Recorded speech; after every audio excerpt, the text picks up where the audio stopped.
Welcome back to our new vlog. મિત્રો, આજે થોડું એક મહત્ત્વની વાત કરવા આવ્યો છું હું તમારી જોડે. વાતમાં એવું છે કે સારું બધા કિસ એ પ્રમાણે મારે તમને પૂછવું છે. કોમેન્ટ કરીને જણાવજો તમે. સુમન વાપર્યું આ મારે છે ને આજે જમણી ઓખ છે ને એ ખાસું અઠવાડિયું દાદા ઉપરથી ફરક છે. જમણી ઓખ ફરક ને તો જમાર હે કોક સારું થાય. હું તંબુરો જમારે 2 મહિનાથી તો ફરક થાય છે. ગયડા થઈ જઈને જમારે શું કહું, લાકડી લઈને આમ જમવા હેડો કહી જમવા એ થોડું કોમનું. જમણી વખત ફરક છે એટલે હું એમ પેલું વિચારતો જમણી જમારે ડાબી ડૂબારે, પણ મારે તો જમણી જ ડૂબારે છે. ડાબી કે જમણી બે સારું ડૂબારે છે. શું કરવાનું?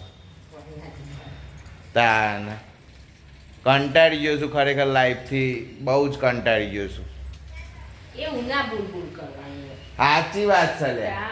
એક જ ધંધો વધન એક બોલ કરવાનું. એ જ બોલવા દેવાનું. હું મેલ દેવા ઓય પેલા એમાં એમાં YouTube પર તો એ મેલવાનું જ છે ને યુટ્યુબ પર જ. કંટાળે છીએ એટલે તો કહીએ છે કે જીવનમાં તો બધો ને કંટાળો તો હોય જીવનમાં. કોઈ એવું કા ના કે આપણે પેલો બ્લોગર છીએ એટલે આપણે તો બધું જાહેર જ કરવું પડે. આપણું જીવન જ એવું છે બ્લોગર. ભગવાનથી એમ તો મન તો એમ થાય છે ને કે વિશ્વાસ જેમ ઉઠવા લાગ્યો છે. કારણ કે કોઈ પણ વાતનું છે ને લિમિટ હોય. આમ મને 36 વર્ષ થયો, 36 તો સુધી તો અગવાનું પાદવાનું ઉતરવાનું બધું પૂછવું પડે છે મારે બધાને. તો મિત્રો, જમણી વખત તો ફરક જ છે ખાસે 2-3 મહિનાથી. આમ જોઈએ શું થાય છે. પોણીએ મેલ્યું છે, શનિ રવિ હતું તે સારું હતું.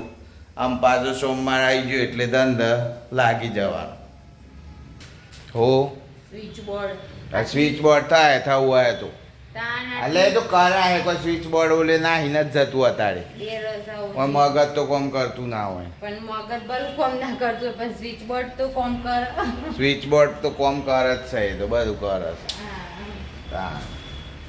તારું કેવું છે? એક બાજુ આ લગ્ન આવે છે તે હવારે નોકરી હોજ બજારમાં, હવારે નોકરી હોજ બજારમાં.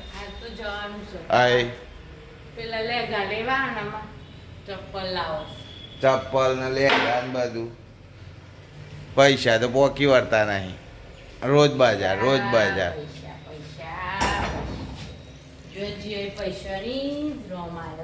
પૈસો છે તો જ ઇજ્જત છે. હોબળો, પૈસો નહીં ને તો ઇજ્જત નહીં. આ પેલી કહેવત નહીં, નાણાં વગરનો નાથ્યો અને નાણે નાતા લાલ.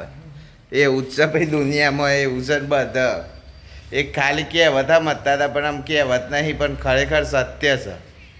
જો ખર્ચો થાય જ છે ને હું નહીં થતો. હા હેડો હું પેલી હાડો લાવીને બતાવું હેડો. જેટલા બચાય જવાય છે. હા તૂટી જાય. લાઈટ કરો. ચુમલી બતાવે છે કે હું જેટલા પૈસા બચાયા. આ 1 જો 2 આ 3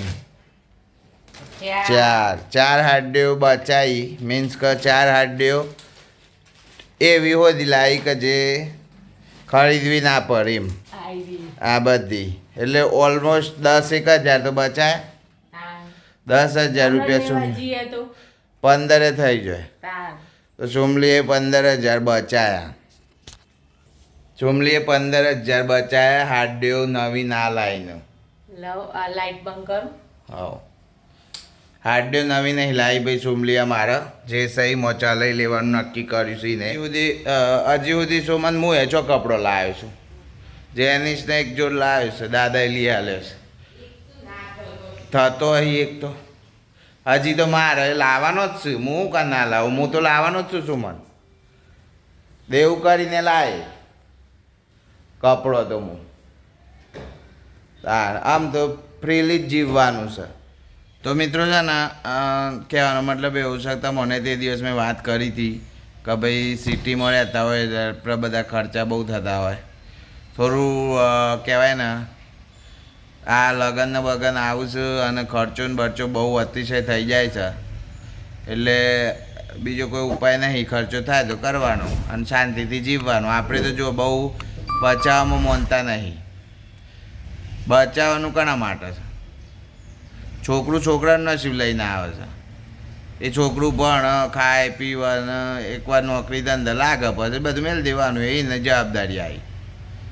એટલે અમે તો શાંતિથી જીવવામાં જ માનીએ છે અને શાંતિથી જીવો, ખાઓ, પીવો અને લહેર કરો, બસ બીજી કોઈ વાત જ નહીં. તો આ હતી મારા મનની વાત. તો મળીએ નવા વ્લોગમાં, ત્યાં સુધી બાય બાય.